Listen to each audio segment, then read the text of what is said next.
Okay, welcome everyone.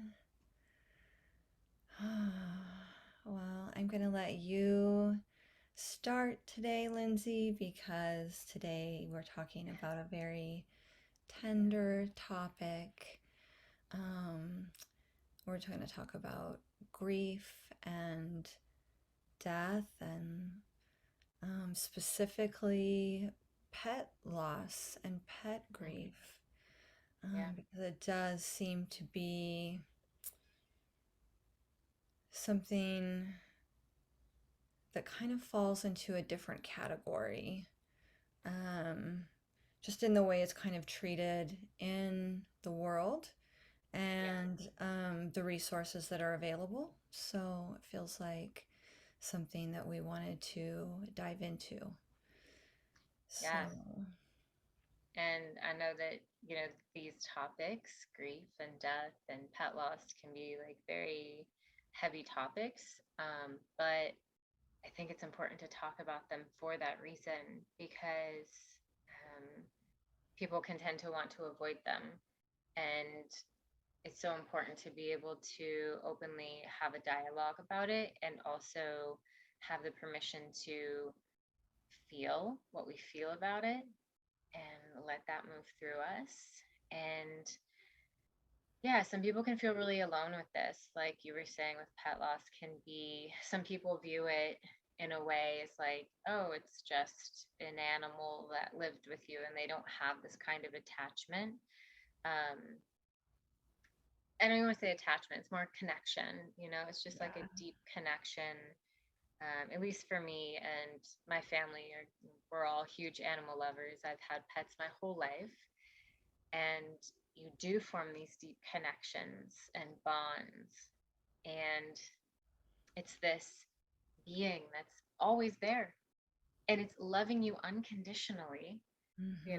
and I think that can be the difficult part of it is that you have this animal that's at your home all the time and it's there when you come home and you're taking care of it and it's loving you, and then when you lose it it's just like emptiness in your home.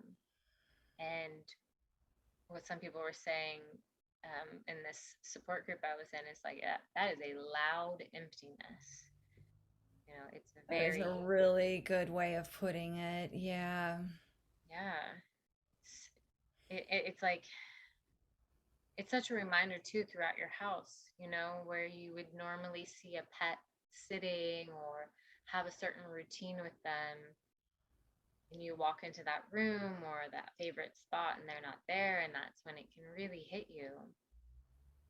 So, for some context about why we are going into this conversation today, is that I had to say goodbye to my beautiful Saffron pet cat 2 days ago. So it's very, very fresh. It's very, very new to not have him in my life. And the few weeks leading up to that, everything happened really fast. So he died of kidney disease. And cats and animals in general are so good at hiding their pain at times or illness or not feeling good. And so that can make it challenging when somebody does, they're like, oh, now I'm noticing something's wrong. And then that pet has already been suffering with some disease for some time because they're so good at hiding it. And um, yeah, it was like for him, that was the case. I was like, gosh, something's off with him. I'm gonna take him to the vet. Got blood work done, and his kidney levels were off the charts, like so high. And then it was just like a couple of weeks before I had to like officially say goodbye to him. And I feel like that was an interesting time for me too, because I was in this space of knowing he was going downhill and quite quickly, and sort of in this anticipatory grief stage, Yeah. which was very strange. Like, not strange, it's just I didn't I don't think I've ever experienced something like that before. So it was like, it could be any day. When's it going to happen? How's he doing today? And it was like my whole life just felt like it was on pause because my focus was so much on Saffron and being like, what do you need today? Are you okay? Are you going to eat? Are you, so that, I don't know if that sort of prepared me a little bit, you know, for the end. That was knowing it was going to happen.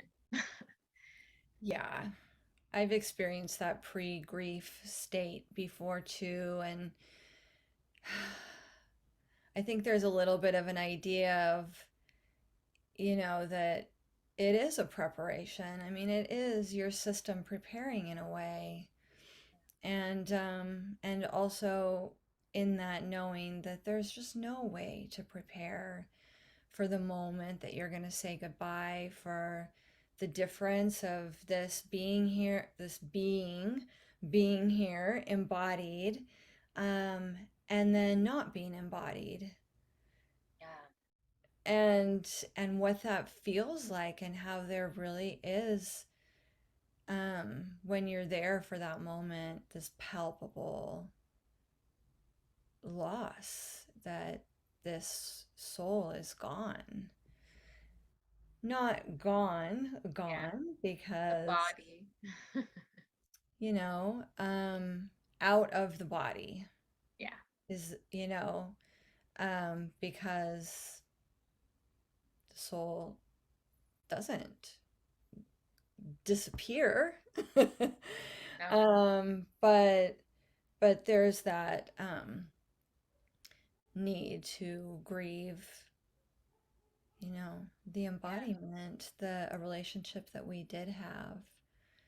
yeah, And it would yeah, be nice to think that that pre-grief somehow softened the actual grief, but I think it's just its own unique stage, sure. um, Yeah, of going through the preparation for the loss. yeah. I think that having that time, for me at least, I was hyper focused on him in a very loving way, of course. Like it was, you know, it anytime he meowed, I was like, "What do you need? Are you okay?" Like I was very much just like, "I'm here with you," and I would have conversations with him, saying things like, "I'm here with you. I'm right here with you," and I would, I'd have conversations with him like, "I'm really gonna miss you, and I hope you know Mm. how much I love you and how much you mean to me and how grateful I am for you." And so being able to express that, I think, was really helpful for me to Yeah, like lay there with him and pet him and say all the things that I want to say to him. And I even made like a playlist. I was like, this is a song or a few songs that I want to play when, you're transitioning. And oh, I want to have these crystals or I want to light some candles. And I don't know, I think that was helpful for me to create more of like a ceremony around it and really honor him. And yeah, some people don't definitely. have that. Yeah, some people don't get to do that. Um, A lot of people don't. yeah. Yeah. Yeah. So I kind of want to, well, I want to mention to this service that I used. It was a vet hospice called Lap of Love, and they will come to your home, and I think they also do like home vet calls as well if your pet has a lot of anxiety going to the vet. It can be pricey, of course, for that, but they will come and assess your pet and then help them transition. Um, and I used them for my other cat, Sunny, about 5 years ago. I had no idea this even existed, which is why I really want to mention it so that other people know this is an option. Yeah. Um, my mom had found this, and you know, a, a lot of animals have a lot of anxiety going to a vet or even getting in a car, especially cats. Like some Yeah. dogs are like, car ride, yeah. Cats, I feel like are just like, what? Don't take me out of my space. Like, what are you doing?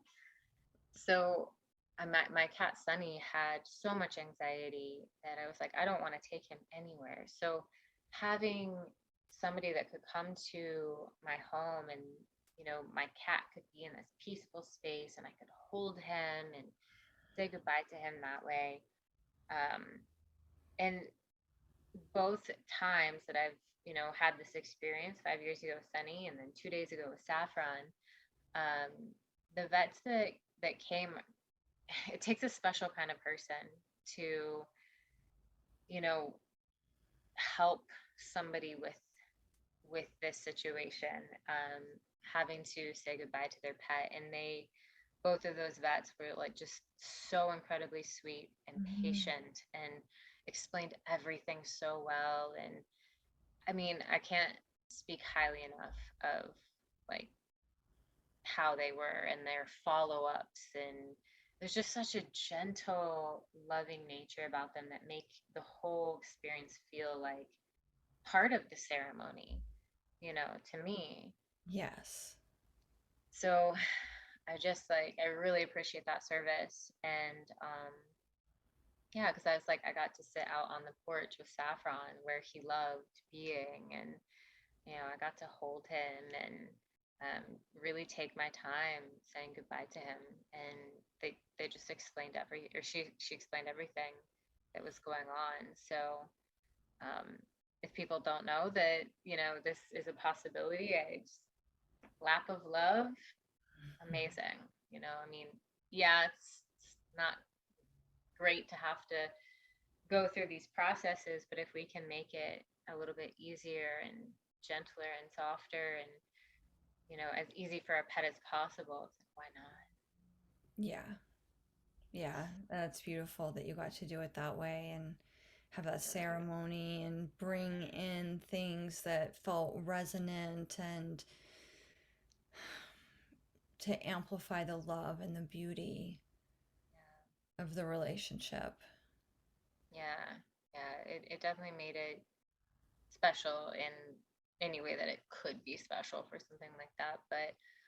Um, but I think it's important to honor that process. It's like our bodies don't live forever, and at some point they have to break down or go. And I do believe that, like you were saying, like the soul doesn't die. And I kind of feel like now I get to have this new relationship with Saffron, and like I always feel him in my heart. And I don't know, it's like, oh, what is this chapter of my relationship with this soul look like? And I'm a very spiritual person, and I hope to see, signs of him or communicate to him in some way. I feel like that would be really special. And so I'm just staying open to that and seeing like how that wants to show up for me. And yeah, I don't know. I think that's kind Yeah. of a cool aspect to think about. Is like, what does this relationship look like now for us? Yeah.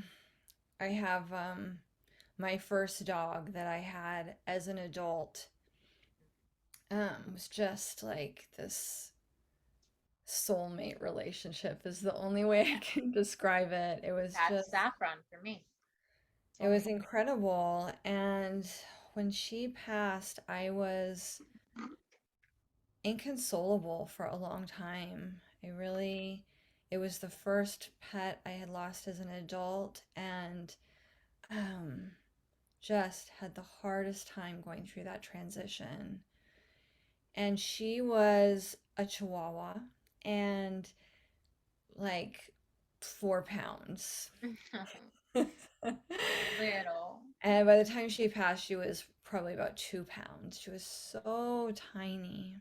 Goodness. And as I worked on um, connecting with her and creating that relationship in a new way after her passing, I don't remember how long it was, but maybe around 6 months after her passing, I had been sitting in meditation and um, I had all since that time I had always like really felt her in my heart. But I was sitting in meditation with her one day and the like spontaneously I felt her grow like 1,000, like huge.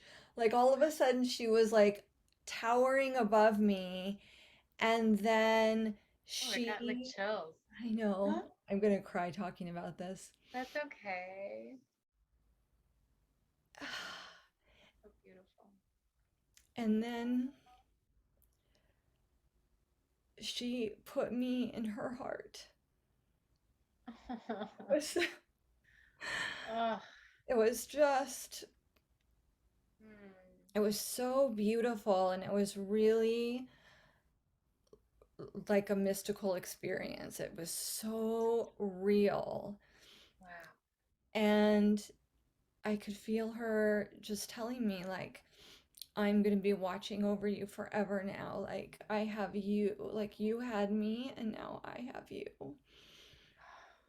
Oh, I resonate with that so much. yeah. Because even on my walk today, I was thinking about this exact thing that, like, well, I feel like he's always been an angel for me, even in this physical form. And I'm sure you felt that with your soulmate pup too. Yeah. And it's like, even if at times I was, annoyed with him or he was meowing at me or whatever, like, that's just how it is sometimes. Like, That's relationships. it is, it's relationships. So true. Yeah. Yeah. But I do feel like, he still kept me grounded in some ways and was like looking after me. And now I feel like even more so, it's like I do have him as my guardian angel in the spiritual realm. Like, yeah, he's not here in the physical realm, but he's still this like beautiful angel looking out for me, and that feels so Yeah. good. Yeah. And Um, I really do believe our pets always become our angels if that's if that's what, the relationship that we feel for between each other. I think every soul has choice, regardless of whether they were incarnated as an animal or a person.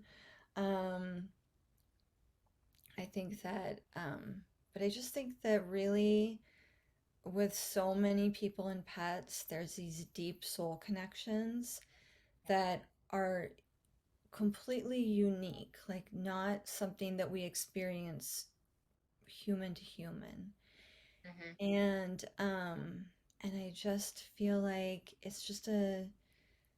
it's it's angelic, and so it's a natural transition that they become these guardian angels watching over us. that's so true.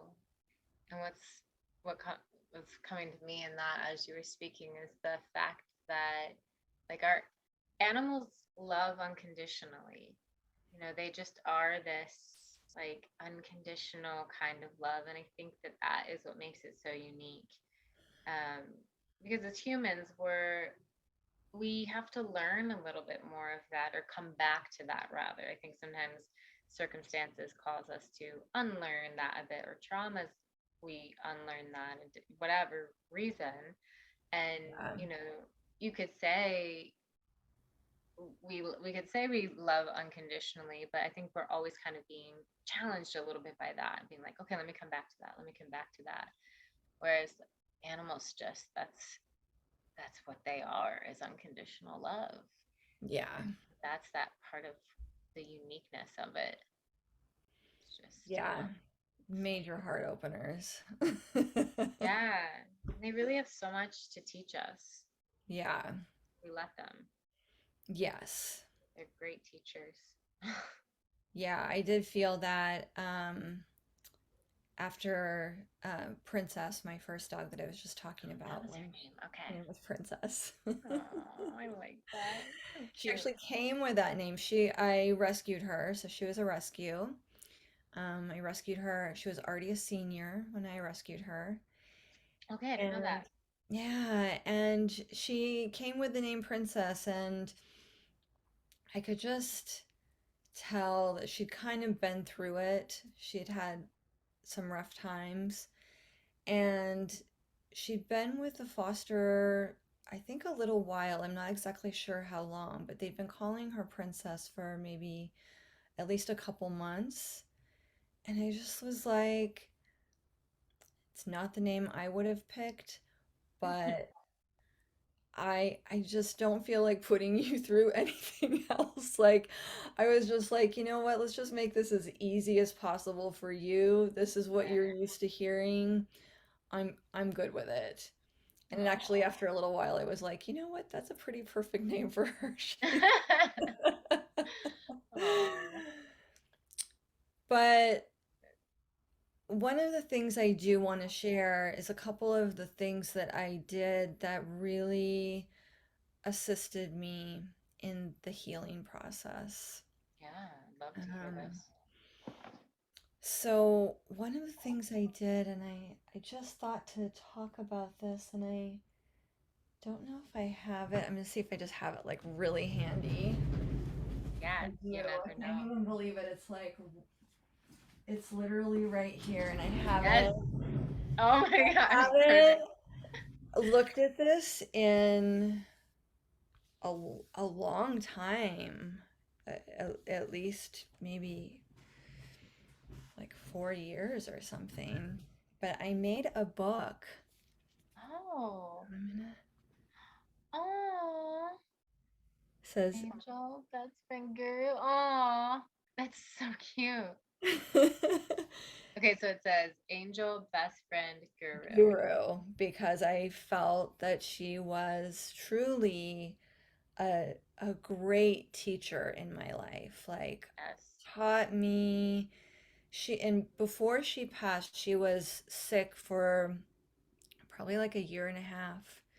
Oh, And wow. she was not sleeping through the night. So I was getting up every night. She was doing a lot of pacing and was really uncomfortable. And so um, there was a couple times I got really frustrated because I wasn't sleeping. Right. And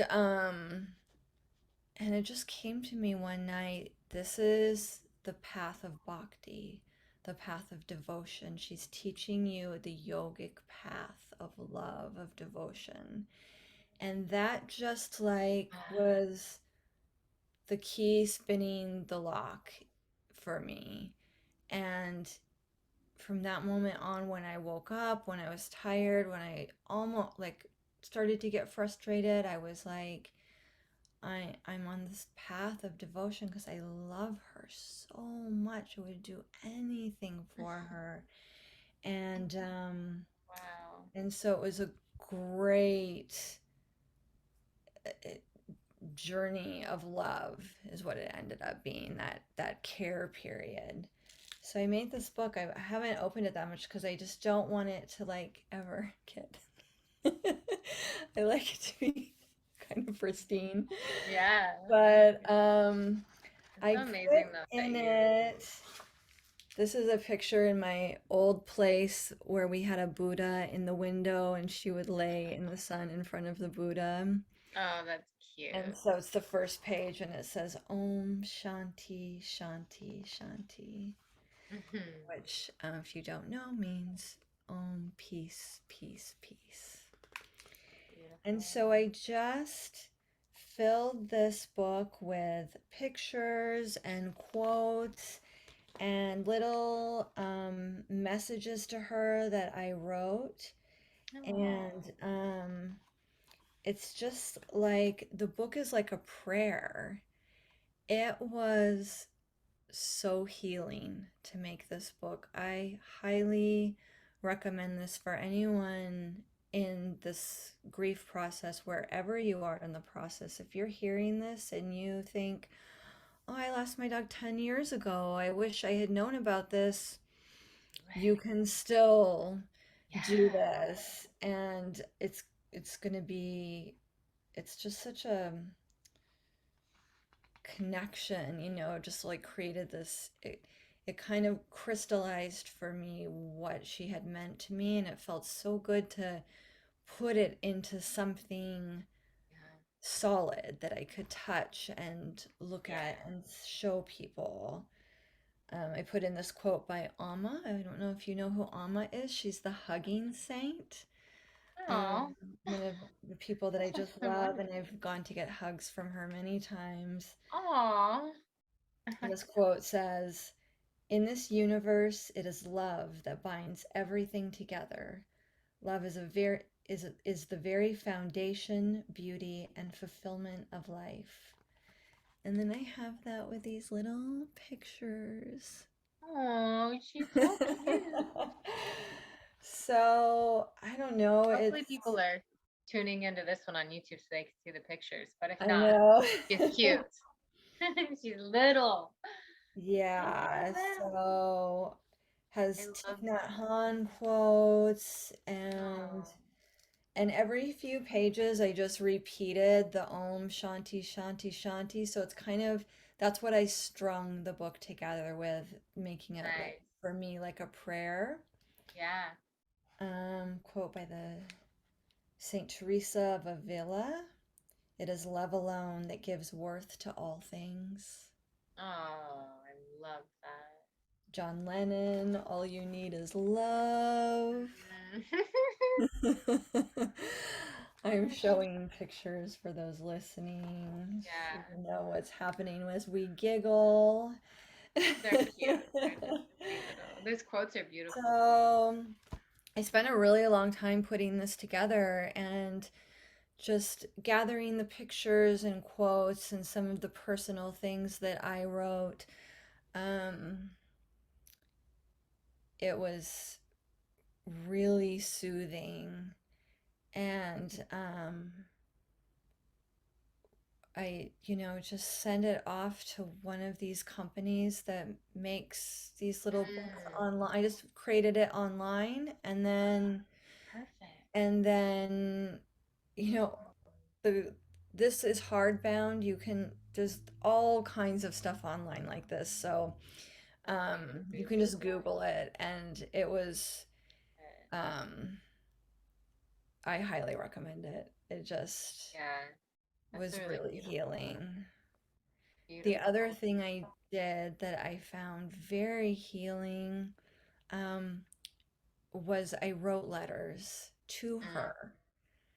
And so, and I've done this, I've had three dogs that have passed as an adult. So I had dogs pass that I had as a child, but Yeah. didn't have that same grief process. It was different Hmm. as a child. Yeah. So as an adult, I just felt it really deeply and differently. So I wrote letters to each dog that has passed and probably to Princess the most because that was the first time I'd ever really experienced a pet loss in that way. Yeah. So I think I wrote her like maybe 5 or 6 letters, starting maybe a couple weeks after she passed to, I'm not sure how long, maybe 6 or 9, maybe 9 months actually was where I kind of didn't feel the need to keep doing that. But that was another one that just allowed me to sit and talk to her. Yeah. And it felt um, like somehow I could say what I wanted to say a little bit more by writing it in a letter form. Hmm. For some people, it works great just to sit in meditation or prayer and speak to your animal, and that is Yeah. something I kind of did in between all the time. But writing the letters, again, there's something about bringing in that physical aspect, the letting the words flow through the Right. hand. For me, the paper, I write with paper and pen. I don't write on a keyboard when I write things like that. Yeah. I just felt, yeah, I'm having trouble putting into words the difference of what that was for me. But when my last dog passed, which was maybe 6 months ago, I ended up writing her a letter the day she passed. Oh wow. Um, and because now I had started this practice, and so um, it it just the best thing. It just felt so healing, and it Yeah. felt so good just to tell her everything she meant to me, to just talk in the way that, what anything that wanted to come out of my heart, what the relationship meant to me, what she taught me. Yeah. You can write about what you hope for your pet as they transition to the other side, what you want them to know. Just, I mean, they know, but They do.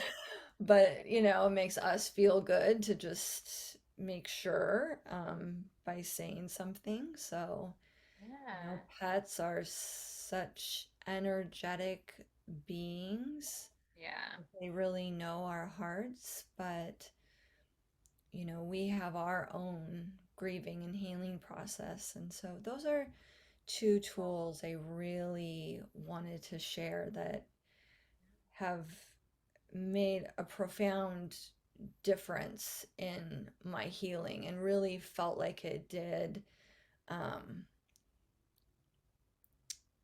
release something that I needed to release and Mhm.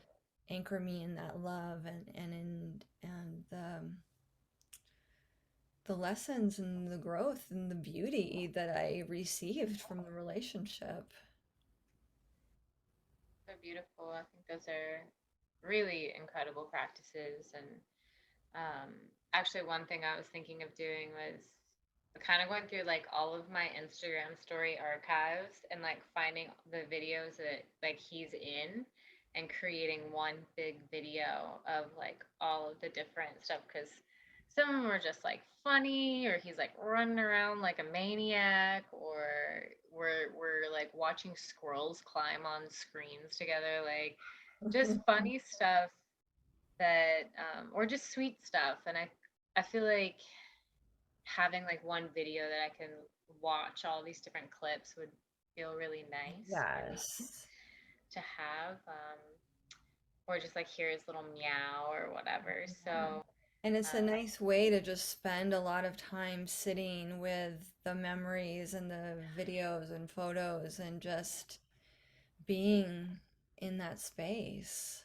yeah, I think any way you can kind of like create any kind of memorial for them, whether it is a book Yes. or a video or an altar space or something like that, where you're just honoring them in some way, and feeling like the joy in your heart of them in your life, I think is so incredible and beautiful. And I like the idea of the letter too. I might try that as well.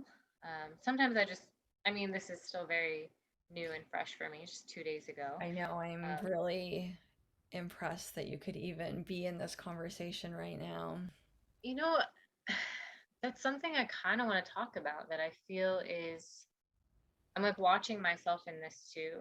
And so one thing I want to mention with Lap of Love, and I was telling you about it before we started this, is that they have some different resources for people going through pet loss and grief. And one of those things is a few times a week, or I don't know how often, they do a Zoom, like an hour Zoom meeting for people to come and kind of talk about what they're going through, for anybody who's just lost a pet, or like I said, some people, or when I was telling you before, some people it's been weeks, months, approaching a year. Um, and so it was an hour long, and it was just a really beautiful space to be in. I was really, really feeling these people in my heart, because I understand how difficult it is.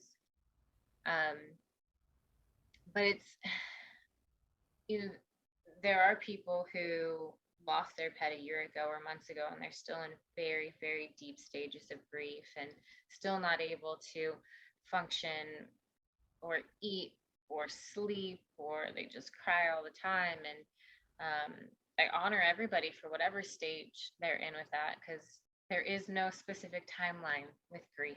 It Yeah. doesn't, it's just, we can't predict it. We don't know. Like, but I just, I guess I'm sort of like, a part of me was like, am I doing it wrong? Like, and I know that's like No.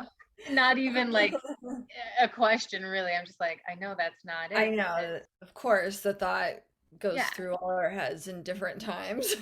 yeah, yeah. Oh gosh, I'm not feeling that right now. Oh no, it's and I just I'm just like watching myself having lost Saffron 2 days ago and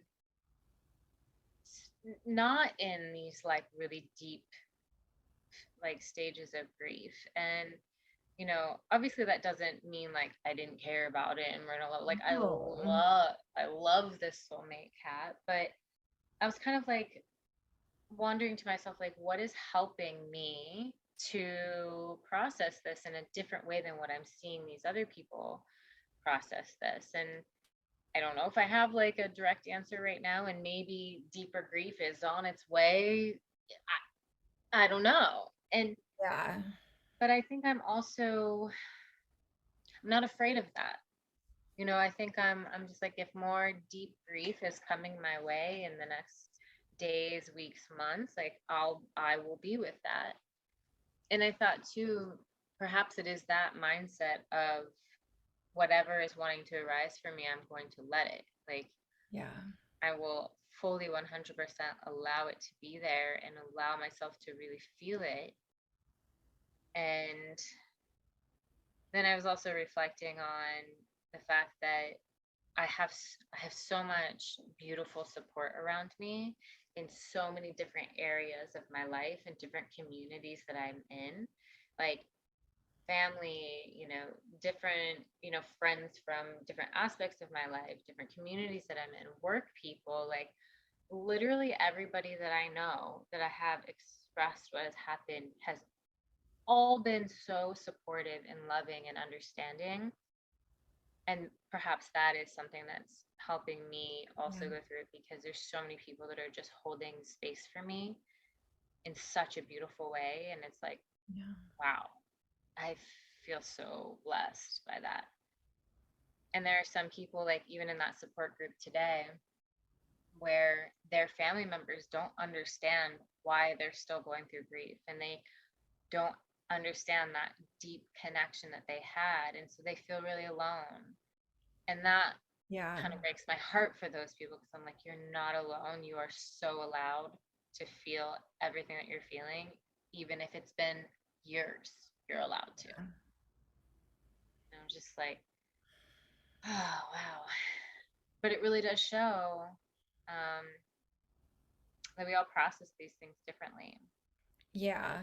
And I do think it's important to go through, to go through the grieving process and, like you were saying, be with the emotions as much as possible um, when they're happening. Yes. And then to differentiate that from the loop of thoughts that you can have that tells you that something painful and horrible has happened, and Yeah. that starting to notice where you might be telling yourself stories like, I'll never get over this. I'll never feel Mm, love like this again. Life will never be the same again. I'll never feel joy again. If you're starting to get into mental loops um, like that, then you do need to seek like deeper support because um, I don't want to. I don't know how to say this, but those things are not true. I'll just say it like right. Well, they're that's the not. best way They're to say like stories. they're stories. Like Yeah. you're completely allowed the pain that wants to move through you from loss, but there's actually been studies that have shown that the arc of any emotion actually lasts about 90 seconds. Mm, So when we're a year later in a deep grief experience, it's really important to start looking at what we're telling ourselves underneath, because to me that sounds like um, a reactivation is happening over and Right. over again, as Yeah. opposed to the completion of an experience and a journey, because grief is a journey, and right now we're just talking about pets. So um, um, there's other aspects of grief where I might say something a little bit different, but um, and what I'm alluding to is like the loss of a child specifically, because that is Mm, actually a totally separate category. absolutely. Um, so I just want to like keep a somewhat of a container around this conversation. For sure. Yeah. Yeah. Um, Because there's a so lot. yeah, because this is a huge topic. So just to just acknowledge the container of what we're speaking about. Um, but when grief is reoccurring again and again and again, and like you said, someone maybe a year later is still experiencing an inability to eat or sleep or function in a normal way, Mhm. then you want to look beyond just the emotional experience that's happening, because there could be old trauma or grief experiences that haven't been healed that are getting reactivated by this pet grief. So true. And then there could be like stories that you're telling yourself, like I just mentioned. So, those are a couple just like common ways that people can re-traumatize themselves. So Yeah. instead of getting to the point where you've actually processed this whole thing, there's this re-traumatization happening in a loop. And so that in those cases, I would say you need more than friends, family, community Mhm. supporting you and surrounding you, than you do want to reach out to a professional, a therapist, a Mhm. grief coach, Yeah. and really start looking at what's going on. Because while we may have waves of grief that happen a year later or two Oh, years yeah. later, um, as many people know, grief is often, referred to as being non-linear because it doesn't Absolutely. just, it's not this neat arc that Nope. goes up into the peak Uh-huh. of grief and then tapers back down and oh, now we're complete.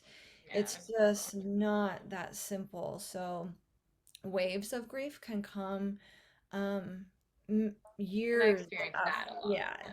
years afterwards. Yeah. And those types of just momentary uprisings where you might cry for a day or an afternoon, or a half an, you might just have a nap where you just have some tears and sleep for a half an hour, and then you get up and you're like, oh wow, that just something just passed through me. Yeah. Those types of things. But I did just want to speak a moment to ongoing grief that's very debilitating. Yeah. um That is long. Yeah, that's something where I would really encourage someone to reach out for professional support. Yeah. I'm really glad you mentioned that too, just because I think it's just really important to mention the fact that it could be this, well, re-traumatization. There could be some deeper levels that need to be healed, and then the stories. And when we've talked about this a little bit, and we'll talk more about like, well, what Joe Dispenza talks about is what we constantly think about, and it gets on, a loop, or it creates a neurological pathway. Then we're just kind of always firing that pathway, and it's not helpful anymore. And so maybe those people who are still experiencing the deep grief years later, it's like, are they even in control of that anymore? Are they just kind of letting this loop in this neurological pathway continue firing? And they are just like, well, this is my life. This is how I am. And, Right. you know, we can start to choose something else. And Yes. again, that's never to minimize what people are feeling, Yes. or right, like we are such big advocates for feeling everything, feeling all the feelings, like feeling all Yes. the emotions, coming into the body, and not just feeling the emotions, but being like, where do I feel that? And what does it feel like exactly? Like, oh, it's a pressure, like really naming these things off. And I don't know if, because I have a bit more practice with that kind of meditative space and coming into the body and really feeling it. I don't know if maybe that's part of the reason why I feel like I'm moving through this the way that I am. And, but I also think it could also be my perspective on death a little bit, and um, kind of wanting to, it's gonna sound like I was gonna say like come closer or know it, but I'm not meaning like to hurry up to my end. I'm just saying like to be with people or beings that are at death's doorstep. And I have a bit of a desire to like help people in that transition to um, learn more about like what it is to create a space where they feel safe and loved and ready to move on. Yeah. Um, I don't know. I mean, I've been reading the book by Ram Dass and Mirabai Bush, Walking Each Other Home, and I mean, I think Ram Dass. I mean, he does talk a bit about how he's become more comfortable with death because he sat with people who were at that portal of ready to transition, and he was able to be with them and to experience it a little bit more in that way. And so when he's witnessed it and he's talked about it, a lot of that fear starts to soften. And I think he I think he was just kind of curious about it and supportive of these people who are going through this transition. And I don't know, that's why I think that like talking about it is helpful. It doesn't have to be this scary, mysterious thing. We can start Yeah. to just be like, well, let's talk about it. Let's talk about how it makes us feel. Let's talk about what we think happens, and just opening up that conversation so that it doesn't have to be such a mystery. It's still a mystery because we don't know. Right, we don't know. It's all there's always going to be a mysterious aspect to Yeah, death. yeah, But I think definitely in leading up to death and um in the transition itself, being like Ram Dass was willing to what's now often referred to as be a death doula, where you are there with someone. You're not, it's not something that has to happen behind a closed door, you know. Don't go, like just let the like the doctor in and one person at a time can, yeah, briefly go in. It's like we're losing some of that fear and formality that's traditionally, at least in Western yeah, culture, been around death.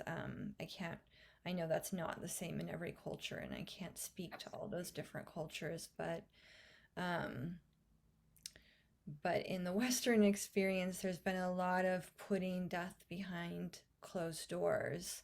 Hmm.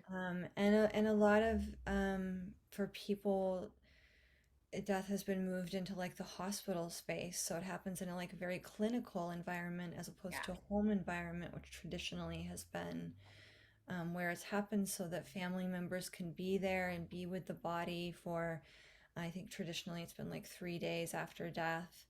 Oh, And wow. yeah, and then having this time to say goodbye and to let go and not have the body be whisked away. Yeah. Um, and the whole experience just really sanitized. So I Yeah. think Ram Dass was very groundbreaking in many ways, but that's Many ways. Many, many many ways. ways, but He that's a big he one. shaped the helped shape human consciousness of where it is today, but that's another conversation. Another conversation. A great one, but another one. Yeah. Um, Yeah. and he does Yeah. talk a little bit about that too, like in India, it's like it's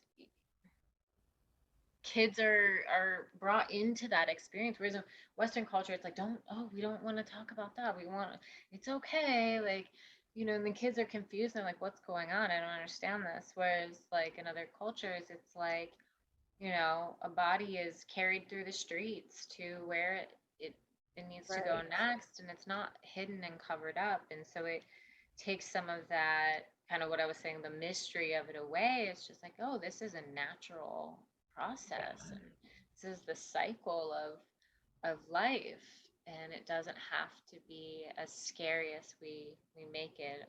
Yeah, some aspects are going to be scary. I think it's anything that is unknown, and you know a mystery in that way is a bit scary, but we can start to, you know, I don't know, soften it a little bit, Yeah. and face some of our fears around it Yeah. in different ways.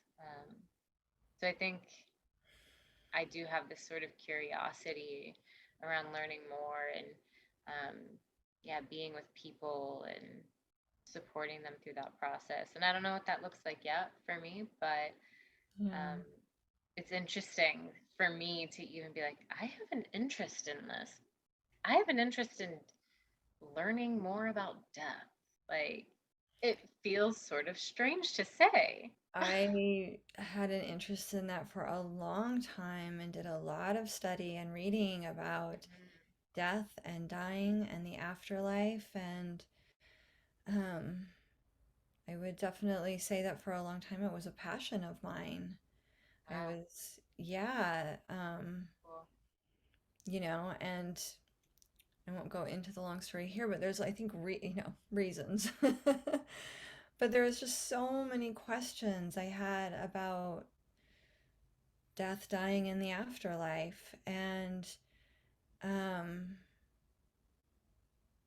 and I just needed to kind of immerse myself in that world for a while to, um, like you said, take some of that unknown aspects away and to hear some other people's thoughts and experiences in that realm and read books by people who had been in that death doula role and read a lot of books by Raymond Moody, who wrote about near death experiences and really took a lot of the first written accounts of uh, people who spoke about what happened in these near death experiences. And that gave me actually a lot of peace reading his first book that he wrote.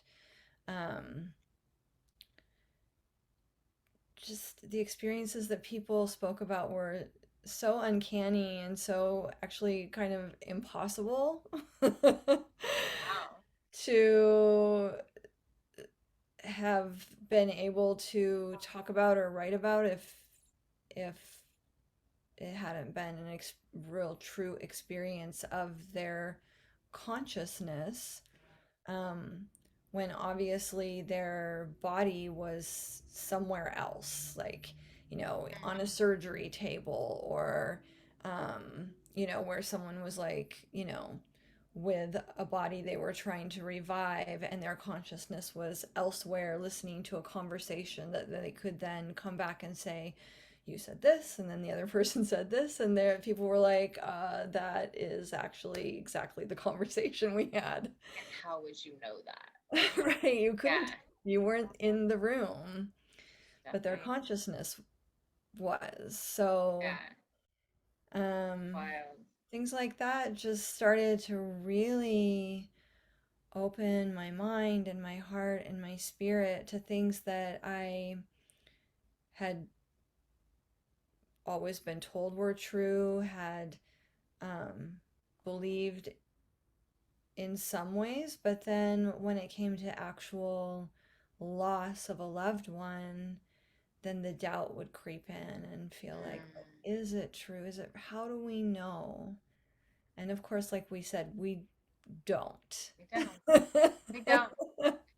We sure don't. But there are some very compelling experiences that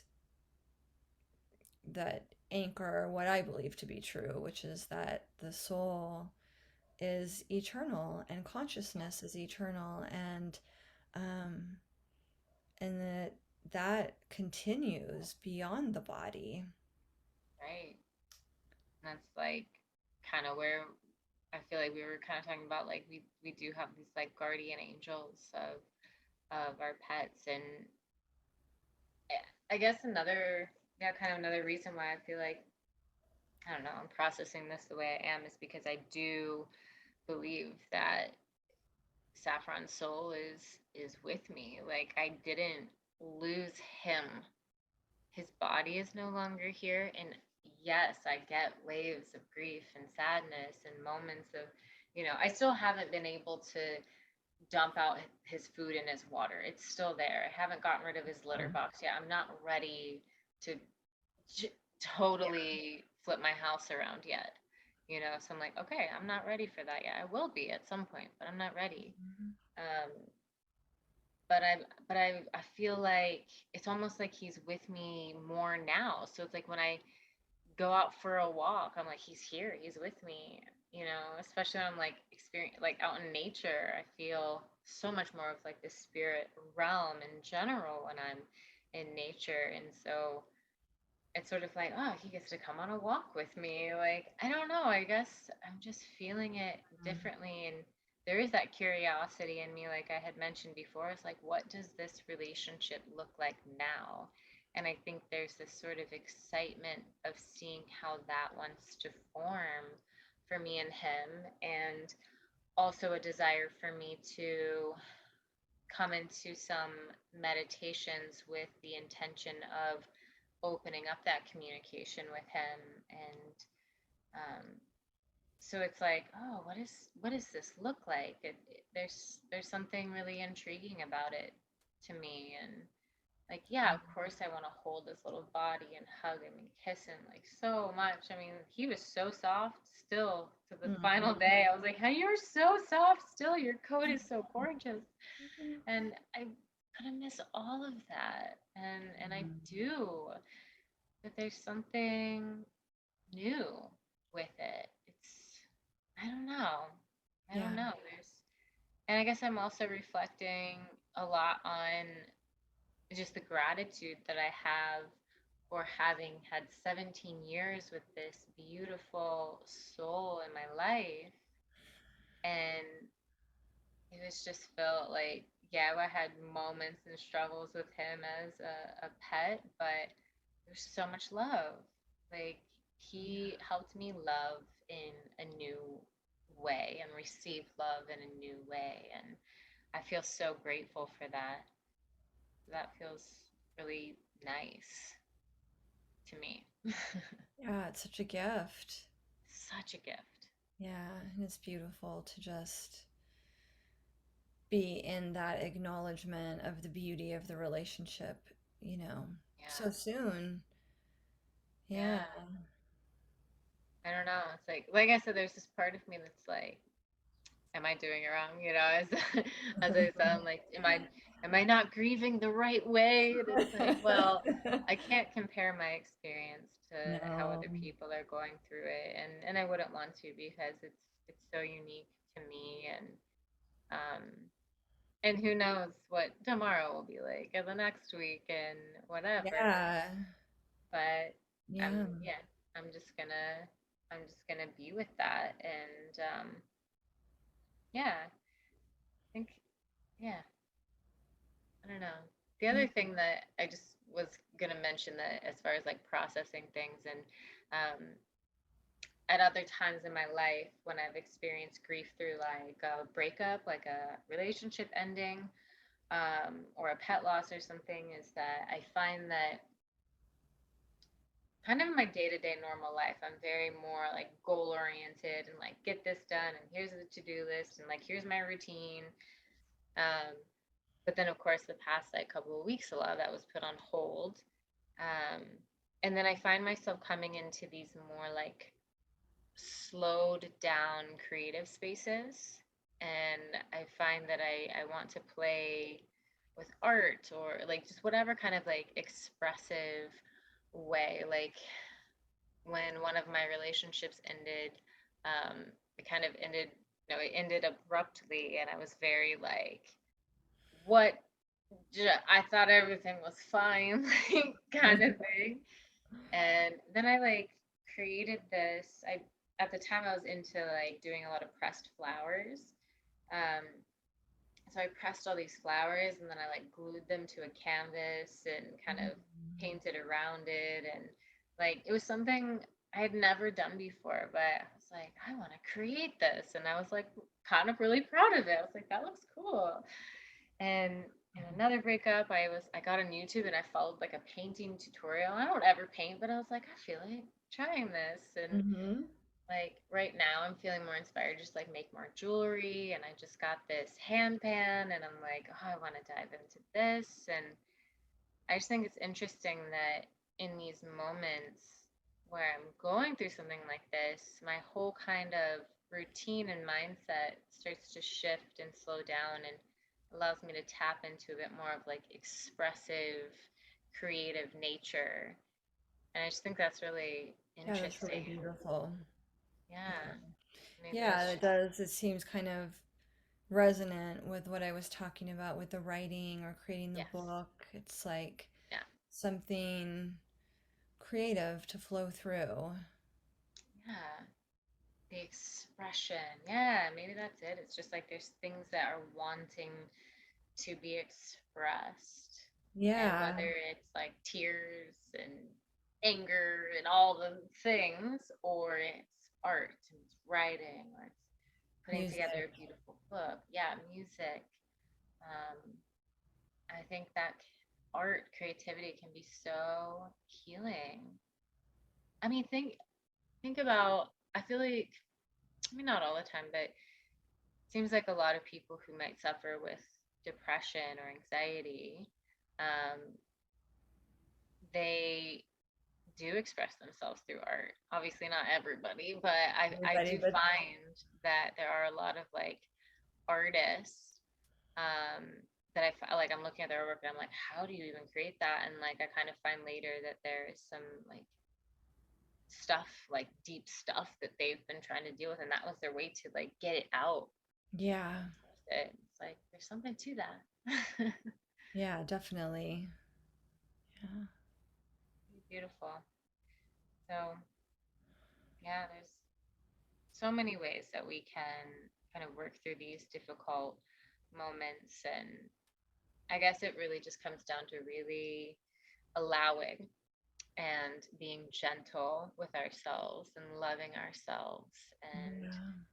just letting whatever's like needing to come through and finding different outlets for that, and also having supportive community and people around you that want to hold space for you. And yeah, Yeah, it's and really if that's beautiful. not your friends and family, then Right. find a support group. Find some kind of group that's designed to hold space for you because often it is too much, for friends and family to hold a lot of space. Yeah. Um, they may be open to sharing where you are in your journey, but someone who is not trained to hold space, Mm-hmm. it can be a lot for them as well. Many people Absolutely. have a lot of unprocessed Yeah. grief. We're walking around in a world with a lot of unprocessed grief. Um, so I would say I wouldn't expect friends and family to be that main source of space Right. holding. Yeah. If you have people like that in your life, it's a huge gift. Yeah, oh yeah, um, absolutely. but probably not the norm. So yeah, I would reach out. Find, a person or a group that feels really resonant for you where you can talk about where you are, and that hopefully a group or person that shares tools and resources for moving through what you're Yeah. experiencing. Yeah, and I mean, we live in a time now where there are like so many resources for this and like free resources too, right? Yes. So, I mean, I think a quick Google search, like you could find different groups or Facebook groups or just like with Lap of Love, these free Zoom calls that are willing to support people going through this process. And even YouTube videos, like you shared with me, was it Danielle McKinnon? She's a animal communicator, pet psychic, and Amazing just, YouTube I videos. mean, listening to her and what she's kind of received from animals as far as their communication in that process, like it brought me so much comfort of like Me an too. understanding of what was happening, and that that was really helpful for me. So thank you for sharing that with me Yeah, today. and we Really was will helpful. actually link her Yes. below because Love to. I love I have no I don't know her. I have no No. affiliation with her whatsoever. I just find her to be the most loving, heart-centered, beautiful woman who has just put out an incredible library of pet grief Yeah. healing videos on YouTube that you can tune into on many different topics. And they're nice little bite size, Yeah. anywhere from 5 to 15 minutes. So I'm also aware that, when you're grieving, there can be a very short attention span. So yeah, I highly recommend those as well. Yeah. I definitely found them to be helpful. So Yeah. yeah, there are resources. So yeah, for anybody listening that is going through any kind of grief or process, like just know you're not alone, and whatever you're feeling or going through is perfectly okay, and to just allow it and love yourself through it. Yeah. Yeah. And we love you so much. Yes. Love you. And yeah, and we'll see you next time. Thank you. Mm.